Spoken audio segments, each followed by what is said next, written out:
ജീവനുള്ള സത്യദൈവത്തിൻ്റെ പരിശുദ്ധ നാമത്തിൽ ഏവർക്കും സ്നേഹവന്ദനം. വിശേഷതയേറിയൊരു പഠന പരമ്പരയാണ് റോമാലേഖനത്തിൽ നിന്നുള്ളത്. ഈ പഠന പരമ്പരയുടെ 113ാമത്തെ അവതരണത്തിലാണ്. 113ാമത്തെ അവതരണം റോമാലേഖനം 5-ാം അധ്യായത്തിൻ്റെ 12 മുതൽ 21 വരെയുള്ള വേദഭാഗത്തെയാണ് നാം സമീപിക്കുന്നത്. ആ വേദഭാഗം പലർക്കും വളരെ ബുദ്ധിമുട്ടുള്ള, കഠിനമേറിയ, മനസ്സിലാക്കാൻ വളരെയധികം പ്രയാസം അനുഭവിച്ചിട്ടുള്ളൊരു വേദഭാഗം. പൗലോസ് അപ്പോസ്തലനിലൂടെ ദൈവത്തിൻ്റെ പരിശുദ്ധാത്മാവ് നീതീകരണം എന്ന വിഷയം അവതരിപ്പിക്കുന്ന ഈ പുസ്തകത്തിൽ ഈ വേദഭാഗത്തിലൂടെ പറയാൻ ഉദ്ദേശിക്കുന്നത് എന്താണ്? എന്തുകൊണ്ടാണ് നമുക്ക് നീതീകരണം ആവശ്യമായി വന്നത്? എന്താണ് സംഭവിച്ചത് മനുഷ്യകുലത്തിന്? ആ അവസ്ഥയ്ക്ക് എങ്ങനെയാണ് പരിഹാരം ദൈവം ഒരുക്കിയത്? ഇതാണ് ഒന്നാം ആദാമിനെയും രണ്ടാം ആദാമിനെയും അവതരിപ്പിച്ചുകൊണ്ട് ദൈവത്തിൻ്റെ ആത്മാവ് നമ്മെ ബോധ്യപ്പെടുത്തുന്നത്. ഇവിടെ 12 മുതൽ 21 വരെയുള്ള വേദഭാഗത്തിൽ ആദ്യത്തെ ആദാമും ഒടുക്കത്തെ ആദാമായ യേശുക്രിസ്തു, ആദാമിൽ തകർന്നു വീണത്, ആദാമിൽ നഷ്ടപ്പെട്ടത്, ആദാമിൽ വന്ന കോട്ടങ്ങൾ, രണ്ടാം ആദാമായ ക്രിസ്തുവിൽ ദൈവം എങ്ങനെ പരിഹരിച്ചു, ഇതാണ് പ്രധാനപ്പെട്ട അടിസ്ഥാന വിഷയം. ഇതിനായിട്ട് ആദ്യം രണ്ടുപേരെയും അവതരിപ്പിച്ചു. ഒന്നാം ആദാമിനെ അവതരിപ്പിച്ചു 12 മുതൽ 14 വരെ. ഒന്നാം ആദാമും രണ്ടാം ആദാമായ യേശുക്രിസ്തുവും തമ്മിലുള്ള വൈരുദ്ധ്യം, വ്യത്യാസം ഏത് വിധത്തിലാണ്, അത് 15 മുതൽ 17 വരെ പറഞ്ഞു. തുടർന്ന് 18 മുതൽ 21 വരെ ഏറ്റവും അവ്യക്തമായ വേദഭാഗം, അതോടൊപ്പം തന്നെ അതിൽ വ്യക്തമായ സ്പഷ്ടമായ സത്യങ്ങളും. ഇതാണ് ഈ വേദഭാഗം നമ്മൾ കൊടുത്തിരിക്കുന്ന തലക്കെട്ട്. 5-ാം അധ്യായത്തിൻ്റെ 18 മുതൽ 21 വരെ. അപ്പോൾ ആദ്യം ക്രിസ്തുവിനെയും ഒന്നാം ആദാമിനെയും അവതരിപ്പിച്ചു, അവർ തമ്മിലുള്ള വ്യത്യാസം, വൈരുദ്ധ്യം അവതരിപ്പിച്ചു. ഇപ്പോൾ അവർ തമ്മിലുള്ള താരതമ്യത്തെക്കുറിച്ച് അവതരിപ്പിക്കുകയാണ്. അപ്പോൾ ഈ വേദഭാഗം പഠിക്കുമ്പോൾ പ്രധാനമായിട്ട് ദൈവം നമ്മോട് പറയാൻ ആഗ്രഹിക്കുന്ന പ്രധാന സത്യങ്ങൾ വിട്ടുപോകാതിരിക്കാൻ ശ്രദ്ധിക്കുക. അപ്പം 15 മുതൽ 17 വരെയുള്ള വേദഭാഗത്തിൻ്റെ ഊന്നൽ എന്തായിരുന്നു? ആദാമും ക്രിസ്തുവും തമ്മിലുള്ള വ്യത്യാസം, അവർ തമ്മിലുള്ള വൈരുദ്ധ്യം എന്തായിരുന്നു? പൗലോസ് അപ്പോസ്തലൻ വ്യക്തമായി പറഞ്ഞു, ദൈവത്തിൻ്റെ ദാനം ലംഘനം പോലെ അല്ല. വ്യക്തമായി ലളിതമായി പറഞ്ഞ ഇതാണ് പ്രധാന വ്യത്യാസം. കൃപാദാനം, ക്രിസ്തുവേശുവിലുള്ള നീതിദാനം, ആ ദാനം ലംഘനം പോലെ അല്ല. വലിയ വ്യത്യാസമുണ്ട്. അപ്പം ഈ 18 മുതൽ 21 വേദഭാഗത്തിൻ്റെ ഊന്നലെന്ന് പറയുന്നത് കർത്താവ് യേശുക്രിസ്തുവും ഒന്നാം ആദാവും തമ്മിലുള്ള താരതമ്യമാണ്, സാദൃശ്യമാണ്. ഏത് വിധത്തിലാണ് ഇവർ താരതമ്യപ്പെടുന്നത് എന്നുള്ളത് കാണിക്കുന്നത്. അതിന് പറ്റിയ വാക്കുകളാണ് ഉപയോഗിച്ചിരിക്കുന്നത്. അതിൻ്റെ വന്നതുപോലെ, വാണതുപോലെ, അതുപോലെ എന്ന വാക്കുകൾ. പോലെ താരതമ്യം ഇവിടെ കാണാം. ഇപ്പോൾ പൗലോസിൻ്റെ വൈരുദ്ധ്യവും താരതമ്യവും ചിലപ്പോൾ അങ്ങോട്ടും മാറിയൊക്കെ നമുക്ക് ചിലപ്പോൾ ആശയക്കുഴപ്പം വന്നെന്ന് വരാം. ഇത് വൈരുദ്ധ്യമാണോ, ഇത് താരതമ്യമാണോ എന്ന് ചിലപ്പോൾ സംശയിക്കുന്നത് വരാം. കാരണം അത്രയ്ക്കുള്ള അടുപ്പം നമുക്ക് കാണാൻ സാധിക്കും. അപ്പോൾ ഒരു കാര്യം നമ്മൾ വ്യക്തമായി മനസ്സിലാക്കി, ഈ അവസാനം 4 വാക്യങ്ങൾ, 18 മുതൽ 21 4 വാക്യങ്ങൾ, പൗലോസിൻ്റെ ഊന്നലെന്ന് പറയുന്നത് ആദാമും ക്രിസ്തു തമ്മിൽ ഏതെല്ലാം വിധത്തിലാണ് സാമ്യമുള്ളത്. കുറച്ചും കൂടി വ്യക്തമായി പറഞ്ഞ് ഏതെല്ലാം പ്രവർത്തികളിലാണ് അവർ തമ്മിൽ സാമ്യമുള്ളത്. ആദ്യം നമുക്ക് 4 വേദഭാഗങ്ങളൊന്ന് വായിക്കാം. റോമർക്കെതിരെ ലേഖനം 5-ാം അധ്യായത്തിൻ്റെ 18 മുതൽ 21 വരെ. ആ ഒരു താരതമ്യത്തിൻ്റെ വാക്കുകളും പ്രയോഗങ്ങളും ശ്രദ്ധിക്കുക. അങ്ങനെ ഏക ലംഘനത്താൽ സകല മനുഷ്യർക്കും ശിക്ഷാവിധി വന്നതുപോലെ ഏകനീതിയാൽ സകല മനുഷ്യർക്കും ജീവകാരണമായ നീതീകരണവും വന്നു. ഏക മനുഷ്യൻ്റെ അനുസരണക്കേടിനാൽ അനേകർ പാപികളായി തീർന്നതുപോലെ ഏകൻ്റെ അനുസരണത്താൽ അനേകർ നീതിമാന്മാരായി തീരും. 20-ാം വാക്യം, എന്നാൽ ലംഘനം പെരുകേണ്ടതിന് ന്യായപ്രമാണം ഇടയിൽ ചേർന്നു വന്നു. എങ്കിലും പാപം പെരുകിയിടത്ത് കൃപ അത്യന്തം വർദ്ധിച്ചു. അവസാന വാക്യം 21, പാപം മരണത്താൽ വാണതുപോലെ, വീണ്ടും ആ സാദൃശ്യം, പാപം മരണത്താൽ വാണതുപോലെ കൃപയും നമ്മുടെ കർത്താവ് യേശുക്രിസ്തു മുഖാന്തരം നീതിയാൽ നിത്യജീവനായി വാഴേണ്ടത് തന്നെ. അപ്പോൾ ആദ്യമായിട്ട് ആദാമും ക്രിസ്തുവും തമ്മിൽ, ആദ്യത്തെ ആദാമും ഒടുക്കത്തെ ആദാമും തമ്മിലുള്ള ഒരു താരതമ്യം അവതരിപ്പിക്കുക. ആദ്യം പറയുന്ന താരതമ്യം രണ്ടുപേരുടെയും പ്രവൃത്തികൾ സാർവലൗകികമായ അനിഷ്ടകരമായ അനന്തരഫലങ്ങളുളവാക്കി. സാർവലൗകികം, എല്ലാ മനുഷ്യർക്കും, പ്രപഞ്ചം മുഴുവൻ ഒരു അനിഷ്ടകരമായ, സുഖകരമല്ലാത്ത ഒരു അനന്തരഫലം ഉളവാക്കി രണ്ടുപേരുടെയും പ്രവർത്തനങ്ങൾ. അതായത് ഒരാളുടേത് ഒരു ദുഃഖകരമാണെങ്കിൽ മറ്റൊരാളുടേത് അനുഗ്രഹകരമായിട്ടുള്ള അനന്തരഫലം. രണ്ടുപേരുടെയും ദുഷ്ടമായ അനന്തരഫലമല്ല, തകർന്ന അനന്തരഫലമല്ല. ഒരാളുടേത് നാശകരമായ ഫലമാണെങ്കിൽ മറ്റൊരു വ്യക്തിയുടെ പ്രവൃത്തി നല്ല ഫലമായിരുന്നു. അപ്പോൾ രണ്ടുപേരുടെയും പ്രവൃത്തികൾ വ്യാപിച്ച് അതിൻ്റെ അനന്തര ഫലമുളവാക്കുന്നതായിരുന്നു രണ്ടുപേരുടെയും പ്രവൃത്തികൾ. ഈ വിഷയത്തിൽ താരതമ്യമുണ്ട്. അപ്പോൾ ഈ 12ാം വാക്യം നേരത്തെ പറഞ്ഞു, അവിടെ ആരംഭിച്ചതാണ് ഈ ഭാഗം. ഏക മനുഷ്യനാൽ പാപവും പാപത്താൽ മരണവും ലോകത്തിൽ കടന്നു എന്ന വിഷയം അവിടെ ആരംഭിച്ച് ഒരു ചിന്ത അവിടെ ആരംഭിച്ച് ആ ചിന്ത ഇടയ്ക്ക് മുറിഞ്ഞുവെങ്കിലും 18ാം വാക്യത്തിൽ ആ ചിന്ത തിരിച്ചു കൊണ്ടുവരികയാണ് പൗലോസ്. സാധാരണ ഒരു ചിന്ത നമ്മൾ പറയാൻ തുടങ്ങിയിട്ട് അത് ഇടയ്ക്ക് മുറിഞ്ഞു കഴിഞ്ഞാൽ തിരിച്ചു വരാൻ വളരെ ബുദ്ധിമുട്ടാണ്. പക്ഷേ 12ാം വാക്യത്തിൽ പൗലോസ് അവതരിപ്പിച്ച ചിന്ത തന്നെ 18ാം വാക്യം 12ാം വാക്യത്തിൽ എന്തായിരുന്നു ചിന്ത? അതുകൊണ്ട് ഏക മനുഷ്യനാൽ പാപവും പാപത്താൽ മരണവും ലോകത്തിൽ കടന്നു. ഇതായിരുന്നു പൗലോസ് 12ാം വാക്യത്തിൽ ആരംഭിച്ച ചിന്ത. ഇവിടെ 18ാം വാക്യത്തിൽ ആ ചിന്തയിലേക്ക് മടങ്ങി വരുന്നു. അങ്ങനെ ഏകലംഘനത്താൽ, അത് ഏകലംഘനത്താൽ സകല മനുഷ്യർക്കും ശിക്ഷാവിധി വന്നതുപോലെ ഏകനീതിയാൽ സകല മനുഷ്യർക്കും ജീവകാരണമായ നീതീകരണവും വന്നു. അപ്പോൾ താൻ 12ാം വാക്യം തുടങ്ങിയ അതേ വിഷയത്തിലേക്ക് താൻ മടങ്ങി വരികയാണ്. ഏകലംഘനത്താൽ ആദാം ഏദൻ തോട്ടത്തിൽ വെച്ച് അനുസരണക്കേട് കാണിച്ച വിഷയത്തിലേക്ക് മടങ്ങി വരികയാണ്. അതോടൊപ്പം കർത്താവ് യേശു മറ്റൊരു തോട്ടത്തിൽ വെച്ച് തൻ്റെ അനുസരണത്തിൻ്റെ ഫലം, ക്രൂസിലെ മരണത്തിൻ്റെ ഫലം, ആ രണ്ട് പ്രവൃത്തികളെയും കാണിച്ചിരിക്കുകയാണ്. അപ്പോൾ നമ്മൾ 5ാം അധ്യായത്തിൻ്റെ 12 മുതൽ 21 വേദഭാഗം പഠിച്ചപ്പോൾ ചിലരെ വേദഭാഗം എടുത്തുകൊണ്ട് സമസ്ത രക്ഷണ്യവാദം, ലോകത്തിലെ സകല മനുഷ്യരും അവസാനം രക്ഷിക്കപ്പെടുമെന്നൊരു വാദഗതിയുണ്ട്. അതിനുള്ള മറുപടി നമ്മൾ പറഞ്ഞു. ബൈബിളിലെ ലളിതമായി നേരിട്ട് പറഞ്ഞിരിക്കുന്ന അനേക വേദഭാഗങ്ങൾ ആ ഉപദേശം തെറ്റാണെന്ന് സമർത്ഥിക്കുന്നു. ഉദാഹരണത്തിന് മത്തായിയുടെ സുവിശേഷം 7ാം അധ്യായം അതിൻ്റെ 13-14 വാക്യങ്ങൾ, ഇടുക്ക് വഴിയിലൂടെ കടപ്പീൻ, വീതിയും വിശാലവുമായ വലിയ വാതിലുള്ള വഴിയിലൂടെ പോകുന്നത് നാശത്തിലേക്കാണ്. അപ്പോൾ അനേകം ആൾക്കാർ തിരഞ്ഞെടുത്തിരിക്കുന്ന നാശത്തിൻ്റെ വാതിലാണ്, വഴിയാണെന്നും മത്തായി 7 പറയുന്നു. അപ്പോൾ എല്ലാവരും രക്ഷിക്കപ്പെടില്ല, വളരെ ചുരുക്കം പേർ മാത്രമേ രക്ഷിക്കപ്പെടുകയുള്ളൂ. അത് മത്തായിയുടെ സുവിശേഷം 25ാം അധ്യായത്തിലെ 41-46 വാക്യങ്ങളിൽ ഒരു കൂട്ടർ നിത്യജീവനിലേക്കും മറ്റൊരു കൂട്ടർ നിത്യദണ്ഡനത്തിലേക്കും പോകും. ന്യായവിധിയുടെ സമയത്ത് കൂടുതൽ പേരും നിത്യദണ്ഡനത്തിലേക്ക്, നരകത്തിലേക്കാണ് പോകുന്നത്. അതുകൊണ്ട് ലോകത്തിലെ സകല മനുഷ്യർ രക്ഷിക്കപ്പെടുമെന്ന വാദഗതി തെറ്റാണ്. അത് റോമലേഖനം 2ാം അധ്യായത്തിൽ ദൈവത്തെ അനുസരിക്കുന്നവർക്കുള്ള അനുഗ്രഹവും ദൈവത്തെ അനുസരിക്കാതെ തള്ളിക്കളയുന്നവർക്കുള്ള ശിക്ഷാവിധി റോമർ 2ാം അധ്യായം 5 മുതൽ 9 വരെയും കാണാം. അതുകൊണ്ട് ഈ റോമലേഖനം 5ാം അധ്യായത്തിൻ്റെ 18ാം വാക്യം എടുത്തുകൊണ്ട് സമസ്ത രക്ഷണ്യവാദം, ലോകത്തിലെ സകല മനുഷ്യരും അവസാനം രക്ഷിക്കപ്പെടുമെന്ന വാദഗതി ബൈബിൾ പഠിപ്പിക്കുന്നില്ല. ദൈവവചനത്തിൽ ദൈവഹിതമല്ല. ദൈവം തിരഞ്ഞെടുക്കാൻ അവസരം തന്നു, മനുഷ്യർ തിരഞ്ഞെടുക്കണം. അപ്പോൾ ഇത് സാർവലൗകികമായ സമസ്ത രക്ഷണ്യവാദം അവതരിപ്പിക്കുന്നത്. പിന്നെ എന്താണ് ഈ വേദഭാഗം ആവശ്യപ്പെടുന്നത്? 18ാം വാക്യം പഠിപ്പിക്കുന്നത് എന്താണ്? അപ്പോൾ ഈ 18ാം വാക്യത്തിൻ്റെ പ്രധാനമായ ഊന്നലെന്ന് പറയുന്നത് ആദാമിൻ്റെ പാപം അത് എപ്രകാരമാണ് ലോകത്തെ മുഴുവൻ വളരെയധികം തകർച്ചയിലേക്കും പ്രലോഭനത്തിലേക്കും പരീക്ഷണത്തിലേക്കും കഷ്ടപ്പാടുകളിലേക്കും തള്ളിവിട്ടത് എന്നുള്ളതാണ്.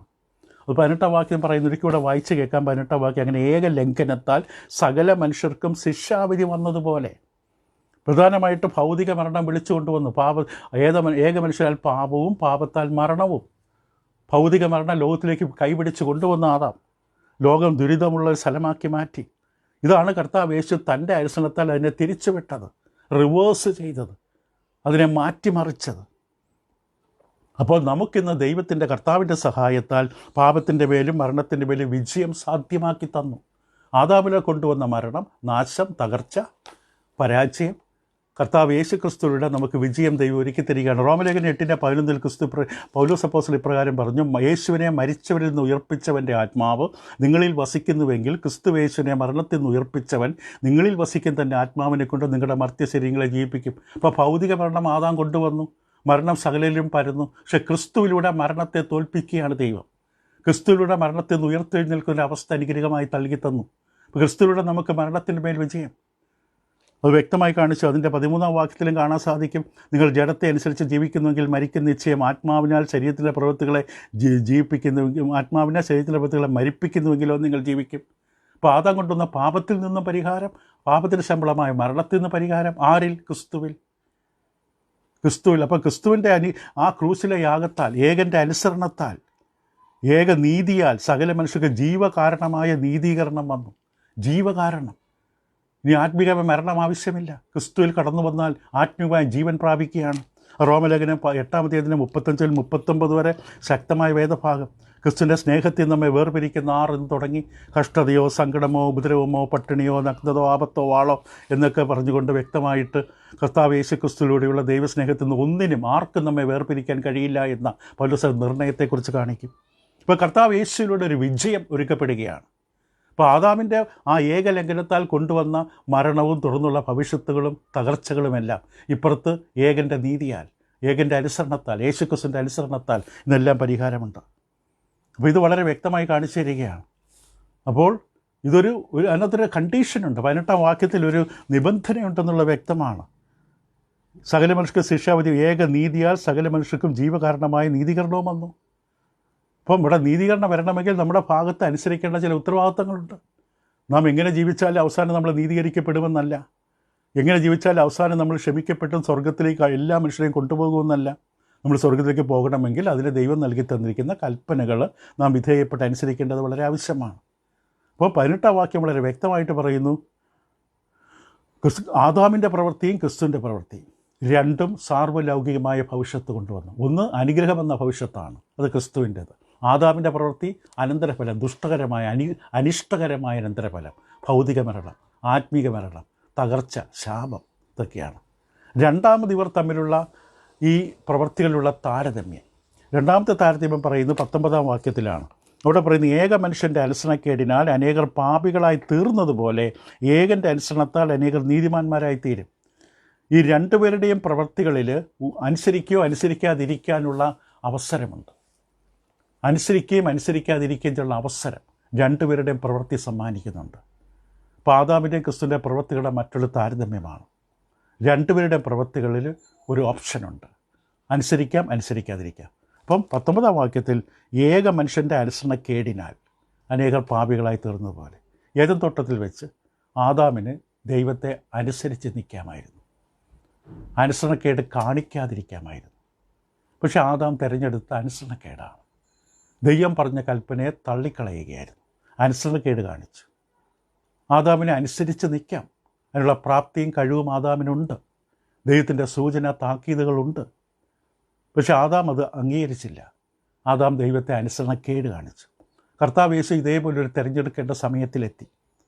ഗെത്സമന തോട്ടത്തിൽ വെച്ച് ആദാം പറഞ്ഞു, എൻ്റെ ഇഷ്ടം എനിക്ക് ചെയ്യണം. പക്ഷേ ക്രിസ്തു പറഞ്ഞു, നിൻ്റെ ഇഷ്ടം നടക്കട്ടെ. മത്തായിയുടെ സുവിശേഷം 26-ാം അധ്യായത്തിൽ 42-ാം വാക്യത്തിൽ ക്രിസ്തു ആ സമ്മർദ്ദം നേരിട്ടപ്പോൾ ക്രിസ്തു പറഞ്ഞ ഇപ്രകാരമാണ്, രണ്ടാമതും പോയി പിതാവേ ഞാൻ കുടിക്കാതെ നീങ്ങിക്കൂടാ എങ്കിൽ നിൻ്റെ ഇഷ്ടമാകട്ടെ എന്ന് പ്രാർത്ഥിച്ചു. കർത്താവ് യേശുവിൻ്റെ പ്രാർത്ഥന, ദൈവമേ നിൻ്റെ ഇഷ്ടം നടക്കട്ടെ, ഈ പാനപാത്രം, ഈ കഷ്ടത, ഈ ക്രൂശ്, ഈ വേദന, ഈ മരണം ഞാൻ അനുഭവിക്കണമെന്നുള്ളത് ദൈവമേ നിൻ്റെ ഹിതമാണെങ്കിൽ അത് നടക്കട്ടെ എന്ന് പറഞ്ഞുകൊണ്ട് ക്രിസ്തു ദൈവത്തിന് സമർപ്പിച്ചു, മനസ്സോടെ സമർപ്പിച്ചു, പിതാവിനെ അനുസരിക്കാൻ സമർപ്പിച്ചു. കർത്താവ് യേശുവിൻ്റെ അനുസരണത്തെക്കുറിച്ച് എബ്രായലേഖനം 5:8-9 പുത്രനെങ്കിലും താൻ അനുഭവിച്ച കഷ്ടങ്ങളാൽ അനുസരണം പഠിച്ച് തികഞ്ഞവനായി തന്നെ അനുസരിക്കുന്ന ഏവർക്കും നിത്യരക്ഷയുടെ കാരണഭൂതനായി തീർന്നുവെന്ന് എബ്രായലേഖനം 5:8-9, ഫിലിപ്പ് ലേഖനം 2-ാം അധ്യായത്തിൻ്റെ 8-ാം വാക്യത്തിലും ദൈവസ്വരൂപത്തിലിരിക്കെ ദൈവത്തുള്ള സമത്വം മുറുകെ പിടിച്ചുകൊള്ളാനും വിചാരിക്കുക താഴേക്ക് മനുഷ്യനായി ഇറങ്ങി വന്ന് ദാസരൂപമെടുത്ത് ക്രൂശിലെ മരണത്തോളം അനുസരണമുള്ളവനായി മാറി. അപ്പോൾ കർത്താവ് യേശുവിൻ്റെ അനുസരണം അത് വളരെയധികം അനുഗ്രഹം കൊണ്ടുവന്നു. അപ്പോൾ അവിടെ 19-ാം വാക്യത്തിൽ പൗലോസ് അപ്പോസ്തലൻ അവിടെ പറയുന്നു, ഏക മനുഷ്യൻ്റെ അനുസരണത്തെ, ഏകൻ്റെ അനുസരണത്താൽ അനേകർ നീതിമാന്മാരായി തീരും. അവിടെ നിബന്ധനയുണ്ട്, അതില്ലെന്നല്ല. കർത്താവ് യേശു ക്രൂസിൽ മരിച്ചു, മനുഷ്യൻ്റെ പാപപരിഹാരത്തിലെ ക്രൂസിൽ മരിച്ച് പിതാവിൻ്റെ ഇഷ്ടം നിറവേറ്റിക്കൊണ്ട് മരിച്ചു എന്നുള്ളതുകൊണ്ട് എങ്ങനെ ജീവിച്ചാൽ അവസാനം രക്ഷിക്കപ്പെടുന്നുള്ള ധാരണ തെറ്റാണ്. ഇപ്പം ഒരു മോർഫിൻ എന്ന് പറയുന്ന മരുന്ന്, ശസ്ത്രക്രിയ ചെയ്യാനായിട്ട് മനുഷ്യന് ഉപയോഗിക്കാനുള്ള മോർഫിൻ എന്ന മരുന്ന് കണ്ടുപിടിച്ചുകൊണ്ട് എല്ലാവരും താനേ മയങ്ങി വീഴുന്നില്ല. ക്യാൻസറുള്ള മരുന്ന്, അർബുദത്തിലുള്ള മരുന്ന് കണ്ടുപിടിച്ചുകൊണ്ട് എല്ലാവർക്കും സൗഖ്യം കിട്ടില്ല. ആ മരുന്ന് ഉപയോഗിക്കണം, മോർഫിൻ കുത്തിവെക്കണം. കർത്താവ് യേശു ക്രൂസിൽ മരിച്ചപ്പോൾ ആ പാപപരിഹാര യാഗത്തിൻ്റെ ഫലം നമുക്ക് ലഭിക്കണമെങ്കിൽ ആ ക്രൂസിലെ മരണത്തോട് നമ്മൾ ചേരണം. ക്രൂസിലെ മരണം നമ്മുടേതായി മാറണം. അതിലൂടെ നമ്മൾ താതാത്മ്യം പ്രാപിച്ച് അനുസരിക്കണം. എങ്കിലേ ആ കൽപ്പന അനുസരിച്ചാൽ മാത്രമേ ക്രൂസിലെ മരണം പരിഹാര മാർഗവുമായിട്ടൊക്കെ ബന്ധമുണ്ടാവുകയുള്ളൂ. അല്ല, ക്രിസ്തു ക്രൂസിൽ മരിച്ചതുകൊണ്ട് ഏകൻ്റെ അനുസരണത്തിൽ എല്ലാവരും താനേ രക്ഷിക്കപ്പെടുമെന്നുള്ള ധാരണ അബദ്ധമാണ്. അത് വചനപരിജ്ഞാനത്തിൻ്റെ കുറവാണ്. ഇവിടെ വ്യക്തമായിട്ടത് കാണിച്ചു തരുന്നു. കർത്താവ് യേശു അനുസരിച്ച്. ഇപ്പോൾ 19-ാം വാക്യം വീണ്ടും നമ്മൾ പറഞ്ഞ എൻ്റെ സംശയം തീർക്കാൻ വേണ്ടിയാണ്. ഏക മനുഷ്യൻ്റെ അനുസരണക്കേടിന് അനേകർ പാപികളായി തീർന്നു. ആദാം പാപം ചെയ്തപ്പോൾ എല്ലാവരും പാപികളായി, എല്ലാവരും പാപം ചെയ്തപ്പോഴാണ് എല്ലാവരും പാപികളായത്. അത് പ്രത്യേകിച്ച് 12-ാം വാക്യത്തിൽ പറഞ്ഞു. അതുകൊണ്ട് ഏക മനുഷ്യരുടെ പാപവും പാപത്തിൽ മരണം ലോകത്തിൽ കടന്നു. ഇങ്ങനെ എല്ലാവരും പാപം ചെയ്യുകയാൽ എല്ലാവരും പാപം ചെയ്തു, എല്ലാ മനുഷ്യരും പാപം ചെയ്തു എന്നാണ് വചനം പറയുന്നത്. നമുക്ക് തർക്കിക്കാൻ കാര്യമില്ല, തർക്കിച്ചിട്ട് കാര്യമില്ല. എല്ലാവരും പാപം ചെയ്തു. പാപത്തിൻ്റെ തോത് വ്യത്യാസം കാണാം, പാപത്തിൻ്റെ അളവുകൾ വ്യത്യാസമാണ്. പാപം ചെറുതാണെങ്കിലും വലുതാണെങ്കിലും പാപമാണ്.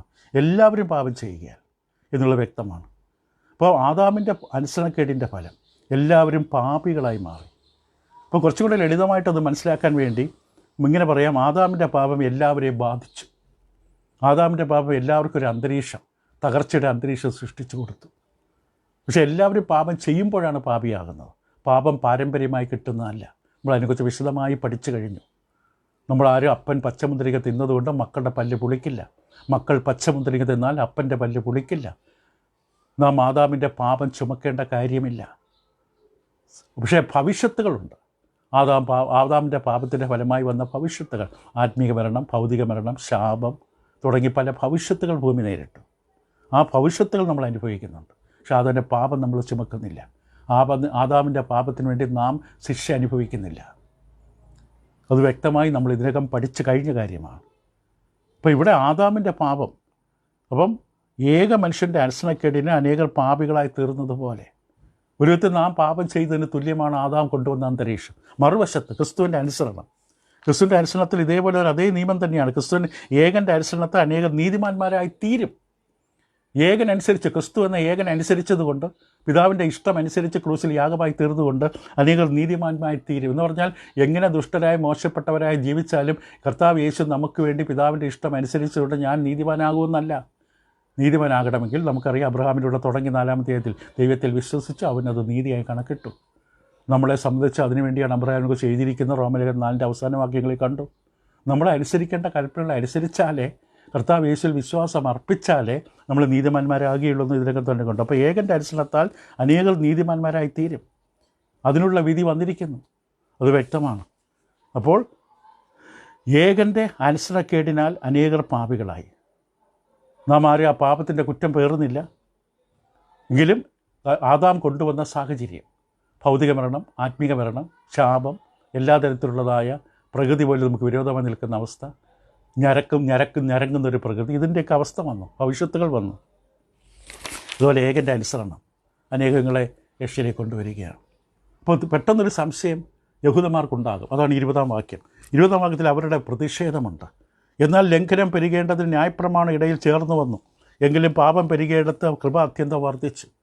അപ്പോൾ ഇവിടെ ഒരു പ്രതിഷേധം പൗലോസ് പ്രതീക്ഷിക്കുകയാണ്. അപ്പോൾ പൗലോസ് നന്നായിട്ടറിയാം, ഇതൊക്കെ കേൾക്കുമ്പോൾ യഹൂദന്മാരുടെ മനസ്സിലുണ്ടാകുന്ന തർക്കം എന്താണ്, സംശയം എന്താണ്, ആലോചന എന്താണ്. അപ്പോൾ പൗലോസ് അത് മനസ്സിൽ കണ്ടുകൊണ്ട് പറയുകയാണ്. അപ്പോൾ അവരുടെ മനസ്സിലുണ്ടാകുന്ന സംശയം ഇതാണ്. അപ്പോൾ മോശയുടെ ന്യായപ്രമാണം പിന്നെ എന്താ ചെയ്തത്? മോശയുടെ ന്യായപ്രമാണം ഈ പ്രശ്നങ്ങൾ, ആദാമിൻ്റെ പാപം കൊണ്ടുവന്ന പ്രശ്നങ്ങൾ പരിഹരിച്ചില്ലേ? അതിനൊന്ന് നീക്കം ചെയ്തില്ലേ? ആ ഒരു ദുഷ്ടകരമായ ഭവിഷ്യത്തുകളെ മാറ്റി തന്നില്ലേ? ആദാമിൻ്റെ പാപം കൊണ്ടുവന്ന സാഹചര്യങ്ങൾക്ക് പരിഹാരം വരുത്തിയില്ലേ ന്യായപ്രമാണം എന്നാണ് അവരുടെ ചിന്ത. പൗലോസ് ശക്തമായി പറഞ്ഞില്ല, അങ്ങനെ ചെയ്തില്ല.